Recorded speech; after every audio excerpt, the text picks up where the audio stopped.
This is a Founding Media podcast.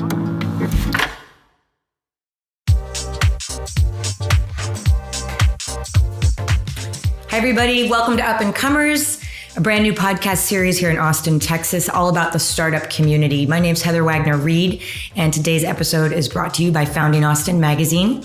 I'm here today with Amos Schwartzfarb. Did I get that right? That's right. Yep. The managing director of Techstars in Austin. Very excited to have you on. Thanks for coming. Yep. And we're just going to dive into what you guys do, because you guys have a very prominent name here. I've been hearing a lot about you. So why don't you tell us more about what Techstars does? Sure. So Techstars has been around for 11 years now, started in Boulder, Colorado, and with a single program in Boulder, Colorado. And now 11 years later, we have a lot to our business. When we talk about our business, there's actually 3 different pillars to what we do. The accelerators are sort of the core piece of it. And we run 42 accelerators around the world, everywhere. We've been in Australia, Cape Town, India, London, Berlin, and all over the States. We have 2 types of accelerators. We have vertical accelerators, which are things like a retail accelerator that's partnered with Target, healthcare, mobility. And then we have horizontal accelerators, city programs, which are like what I run here in Austin. So that's the center part of our business. And then the other parts of Techstars that a lot of people don't realize we have, but are core to our business too. On one side, we have our startup programs. So if you've ever heard of Startup Week or Startup Weekend, that is us. We run in 216 cities around the world. Huge, right? So we have this massive global network, right? Our mission is to help entrepreneurs succeed wherever they are. And so that's how we are going about fulfilling our mission. And then on the other side, we have a venture fund that will invest in some very small percentage of Techstars, companies who have been through a Techstars program somewhere. Wonderful. That sounds like a lot of resources. So you've been in the Austin market now for 6 years? We launched in the Austin market in 2013. 5 years. Okay. 5 years, yeah. Jason Seats launched in 2013. Okay. And he came up here from San Antonio, where he had run 2 or 3 programs down there, and ran 3 programs here. I was a mentor in that program and got to know Jason really well. Jason is now our chief investment officer at Techstars. And when he moved over into the venture team, he asked me to come and run the Austin Accelerator, which is what I've been doing for the last 3 years. So I've run 3 programs. And this year we were excited that we launched a second program in Austin that with Zoe Schlegg that is focused on companies that are bringing an impact to the world inside of their business model. That is beautiful. And impact is the impact element is so important and timely right now. So I want to hear all about that too. Yeah, it's really cool. So before we go into that, what's your background? So my background is, we can go, how far back do you want to go? Just the highlights. Over the last 22, I'm really more of an operator than an investor. I've been investing for 3 years professionally, and the 22 before that, I've been in 6 different companies. As either a founder or on the founding team. 5 of those companies have exited, close to $1 billion in exits in total, and 6th one is sort of petering along, and we're doing our best to make it not die. Gotta have one of those, right? You gotta have one of those, yeah. Makes for good stories and good books. Yeah, I probably learned more from that one than the other 5 combined. Yeah. Right. Great. Are you from Austin originally? I'm not. I'm from the East Coast, the Northeast. Where? I'm just curious. I was born in the Bronx, 3rd generation. Okay. My family moved to Fort Lee, New Jersey when I was 6, and I lived there until I was 18, and then I moved to California. Well, I went to UMass for a little bit, moved to California, and then I lived in California until 2008 when I moved here. Nice. Okay. So I'm from Pennsylvania. That's why I was asking. But so on that topic, what do you think about the innovation and startup space and entrepreneurial space in Austin? I think it's great. I'm really excited to be a part of it. When we moved here from LA, one of the things that we were, I had been coming here for work for 2 different companies since 2000. In fact, the first office we opened up an office for Hot Jobs right downtown on next to the old Techstars office by coincidence in 2000. And I remember what a ghost town it was. But back then we saw something in Austin And then a few years later, I was coming here for business.com. We had Hoover's was one of our big clients. And so I would come every quarter or so to meet with them. And so when we made the leap, my wife and I made the leap to come to Austin, what we were looking at is this is a community, an entrepreneurial community that was really on the uptick, having watched it already happen, start to grow over 8 years. And I also realized that was sort of take two, because that had happened once before in the 80s. And then the crash came and it sort of petered out a little bit. And I've been really excited and impressed with what's happened over the last decade. So I guess it's been about a decade that I've been here now, and it's been really exciting to see. And the things that I really am enjoying watching are you're starting to see sort of like different cycles. There's huge influx of people that think, oh, let me go start a company. There's been exits that have created new entrepreneurs. There's been an influx of people excited to do something. Some of that's petered out, but some of it's starting to actually take shape, and we're starting to get some more mature companies. So it's really exciting to see. I think we're at a very interesting time now. Right. Yeah. Yeah. So with your programs with Techstars Austin, you can bring in companies from anywhere? They just choose to do the program here? That's correct. How does that work? That's correct. So I can look at companies anywhere in the world. And in fact, I think something like 25% of our companies that we've invested in over the last 5 years are from Austin. Mm-hmm. And I think 30% are from out of the US. So we're looking at companies anywhere. And it really, there's a couple of things. It's one, what is the managing director? So what are me or Zoe or Jason, what are we excited about? Mm-hmm. And then why are we a good match with the company and the CEO who is looking at Austin as a potential place to be? Right. You're looking at this as a business opportunity. Correct. Yeah. Yeah. So talk about, I guess, from the selection process through the whole program, let's talk about the accelerator. Mm-hmm. What's the time frame for that? You guys have applications open now for the next cohort. Is that right? Yes. So I say that with a little hesitation. So yes, our applications are open now. My process has always been a little bit different. And this is, I think, because I grew up in sales. So I'm much believer in going out and looking for the things that I want to, the people that I want to work with. So I spend a lot of time doing that. Personally, I never stop recruiting all year long. So I'm meeting companies, I'm meeting CEOs all year long. This is certainly the busier time of year for that. But all year long, we're taking meetings and meeting tons of people. And what I'm trying to do specifically is get conviction around the CEO and the founding team before I even really care much about what they're building, because of where we invest in the cycle.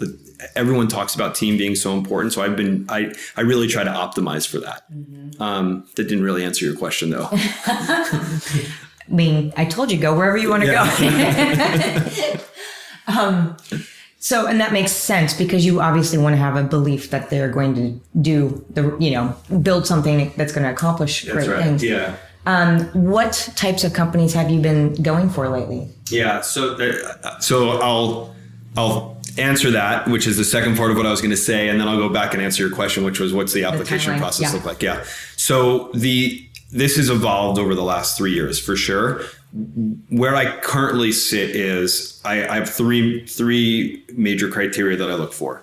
Number one is, can I get conviction that the CEO has the ability to build a big company, a meaningful company, more importantly than a big company even, and can they attract great talent?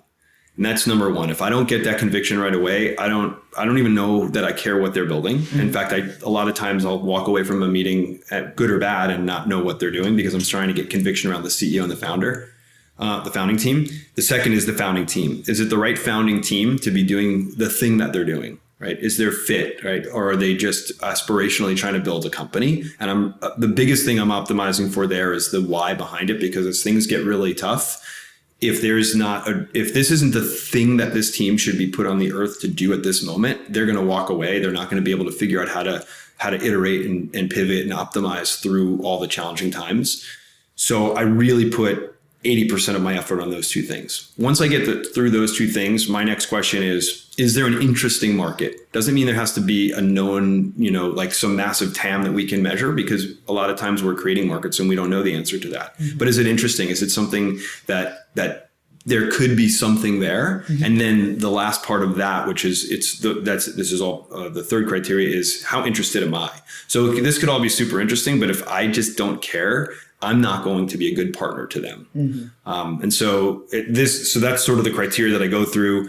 And like I said, there's times where like I'll be at the end of a second meeting and I still won't know what the company does. And that's by design so that we can get conviction on, is there an amazing team here? And then we'll get into the business, right? And the metrics. And so when I say I'm recruiting all year long, my goal is to try to meet people early up front and develop that relationship with them. And then the flip side of that, and again, this is a learning, right? I don't get it right every time, and every year is a little bit different. The flip side of that is I really feel strongly that even if I'm in love with a team and a founder and a product, like I want them to feel the same way. And so I want them to see me completely exposed, the way that I think, the kind of questions that I can answer, how I deal with situations that I don't know how to deal with, all the challenging things. So we try to, you can't do that in 2 or 3 meetings. You have to do that over a long period of time. Really hard to do just because of the time window that we sit in, which is when you say, when are your applications open and close? So our applications opened in August. They close on October 15th. That is when we will likely stop taking new meetings. But my process has been all year. In our decision process, I will make all the decisions for the next class in late November, early December. I'm shooting for before Thanksgiving, but the reality is there will be some stragglers beyond that because it's hard when you're dealing with people and emotions. Wow. That's a very unique approach. I mean, we talked to quite a lot of people, so I really love hearing that. It sounds very personal. So is that the way Techstars operates in all the markets? So yes and no. Yes, in that if you ask any managing director, they will say team first in the criteria, like team, market, traction. I can't remember the sixth, and someone's going to kick me for that. But yes, how we operationalize that is definitely a little bit different. And I think this is one of the really cool things about Techstars, which is we all work within a given framework. And I know we'll get into sort of what that framework looks like. Inside of that framework, it's all personalized. So what works for me may not work for somebody else. We definitely learn from each other. There's 42 of us. We're very close. We trade companies. We trade ideas. We help each other's companies all the time. But we all operate with, how are we brought up? What are the unique experiences to us? And then where can we pull from each other along the way? It's a real ecosystem within an ecosystem. It really is. And that's cool because you can, obviously learn from one another. But it's very entrepreneurial. It sounds like. Yeah. Well, and that's a criteria for hiring any of us is everyone has to have been a founder because it's really hard to help a founder if you haven't been a founder. Right. Yeah. Right. And from the very early days, right? Like building a company from day one is, as the challenges that you have on day one are very different than the challenges you have even in month 6. Yes. Or year 1. Yes. Yes. This is inspiring as a business owner myself. I'm like, wow, okay. I would love to dip my toe into an accelerator program as well. I'm just going to find the right one. Yeah. Okay. So that leads me to, let's talk quickly about how the accelerator then works once somebody's selected and what resources are given to them throughout the program. Yeah. How does that look? So it's a 90-day program, roughly. And the way that we talk about the program is it's broken into 3 parts. They're not necessarily equal parts, but they're 3 parts in terms of what we're trying to accomplish. The first part, and so I'll give you sort of the structure and then I can go into as much detail and like what actually happens on a day-to-day. I have that down to, like a 2-minute spiel at this point, 3-minute spiel. The first part, the thing that we're trying to do is twofold. One is try to poke as many holes. And the way that I describe it is we try to blow up your business, but not in a malicious way. What we're really trying to do is say, what do we collectively have? We're in this together now. What do we have? Where are the areas where we need to improve? Where are the areas where we're focusing where we shouldn't, or where we're not focusing where we should? Like, how do we expose all those things? And then how do we surround you with as much mentorship through that process to both create that and then help you on the other side of it? The way that we do that, and this varies a little bit from program to program, but essentially in the first 3 weeks of the program, the companies will have over 100 meetings with different mentors. and in rapid fire, right? So they're having 10 meetings a day, 4 days a week. And you get whiplash from it, right? You're hearing like every possible thing under the sun. And most companies do come out of that with their heads swirling. If there's founder issues, we're exposing them and we're, hopefully right there and we're getting to them. If there's business problems, we're getting to them right away. And so that's part one. Part two is kind of putting it back together and coming up with like, what's our plan, right? That plan is both what's our plan for the next 60 days and what's our plan for the next year, 2 years, or whatever it is. But what are we going to go try to prove that we can build here, right? And that's regardless of stage. And then the third part is really sort of wrapping that all up in a way so that whatever you're doing once you leave Techstars, you have all the pieces together, and that usually manifests itself. And in our case, it does in Austin in a demo day.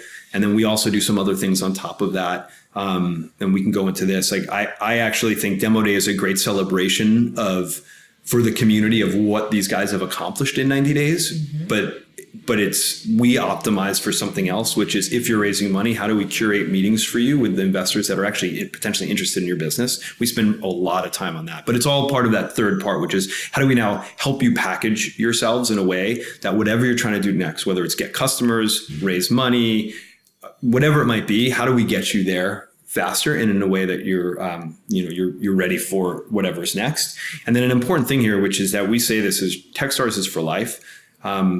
We stay very involved with the companies forever, and that will take a different shape and form based on my relationship with different CEOs. But there are many, I'd say probably close to half of my portfolio where I talk to them on a weekly basis still, regardless of how much they've aged out. I talk to everyone at least on a quarterly basis. We stay super involved in not just myself, but how do we get the network involved? So we've got tools so that the network can help each other grow over time.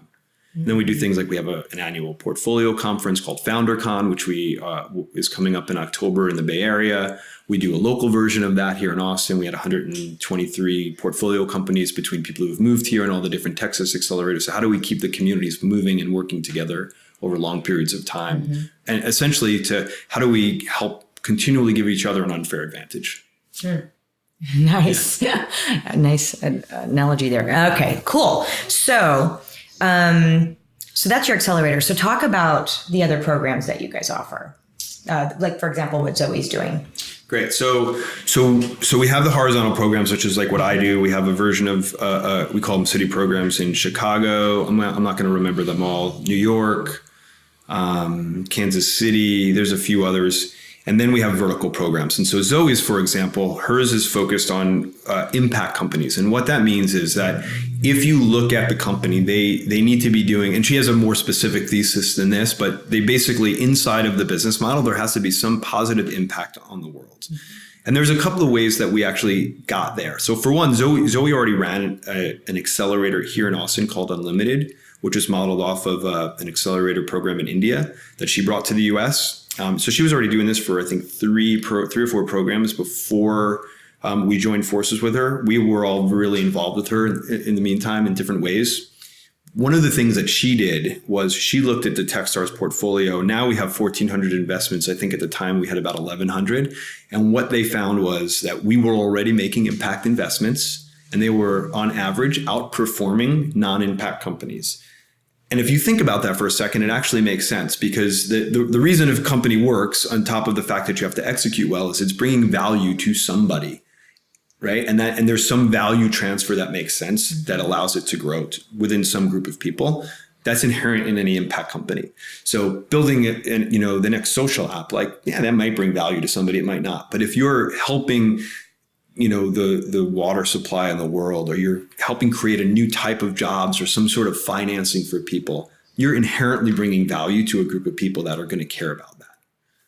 So we doubled down on that by creating a program specific to companies that have an impact as something that they lead with. Now, that being said, we looked at my portfolio and I have about 30% impact companies too. And I had never thought about it that way. It was just, there's a value connection here and these are great people. Sure. So it sort of made sense. Yeah. Sure.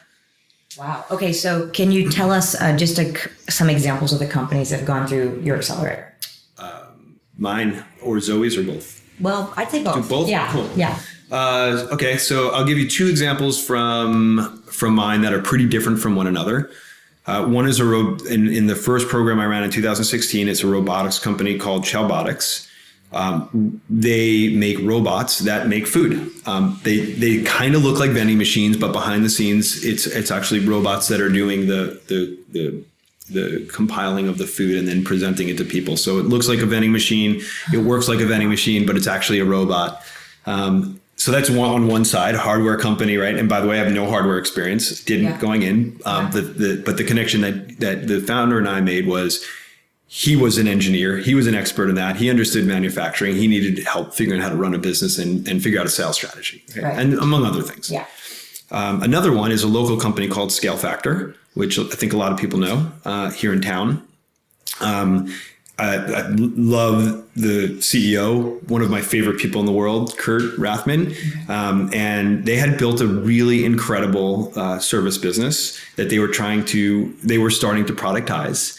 And they weren't product people. And so they came to Techstars for a little bit of help figuring out how to productize their business.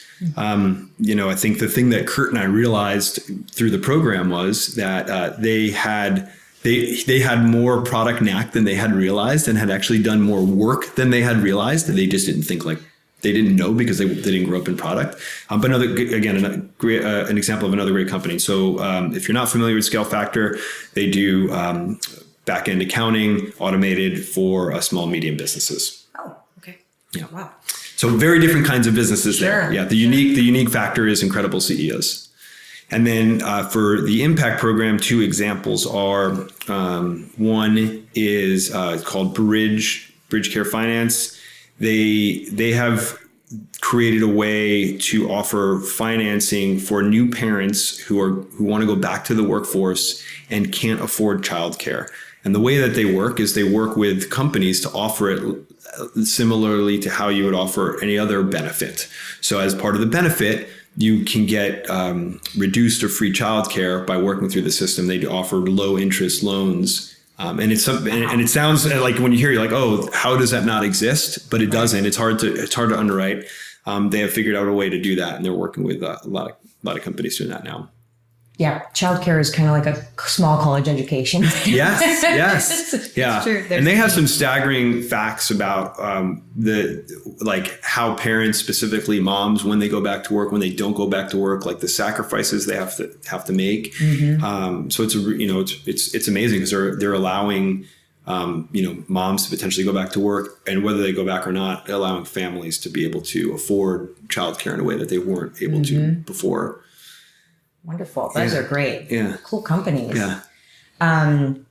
Okay. I have one more question for you after this, but tell us more about Zoe's, or some of those from her program. Those were all... The last one, Bridge Care, was from Zoe's program. Got it. Okay. Yep. Perfect. Yeah. And I can tell you another one. Those are great examples. Yeah. Okay. Great examples. Great.